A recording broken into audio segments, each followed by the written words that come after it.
Turkiya Jumhuriyati va hokimiyatlar xalq uchun qanday imkoniyatlar yaratib bergan va nimalardan bepul foydalanishlari mumkin?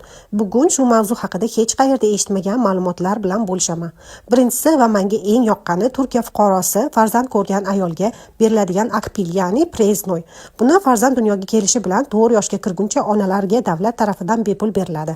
Metro, avtobus, tramvay va metrobuslarda ushbu kartadan foydalanib mutlaqo bepul yurishlari mumkin. Ikkinchisi yana ayol qizlar uchun. Hokimiyat qoshida ochilgan tekin kasb-hunar kurslari. O'zingizga yoqqan kursga bepul qo'shilib bilim olishingiz mumkin. Bu imkoniyat turk fuqarosi bilan turmush qurgan va fuqarolik olmagan xonimlarimiz ham foydalana olishadi. Undan tashqari, oilada imkoniyati cheklangan fuqarolar, ya'ni nogironlar uchun moddiy yordam beriladi.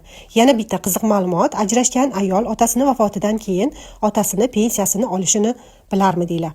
Bundan tashqari qo'l mehnati bilan shug'ullanadigan o'z biznesiga ega uy bekalari uchun yarmarkalar tashkil qilinadi va bular ham bepul.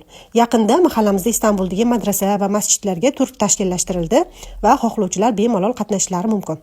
Bu ro'yxatni yana davom ettirishim mumkin, lekin bitta videoga sig'madi. Agar ushbu ma'lumotlar sizga qiziq bo'lgan bo'lsa, meni kuzatishda davom eting. Prosmotr uchun rahmat.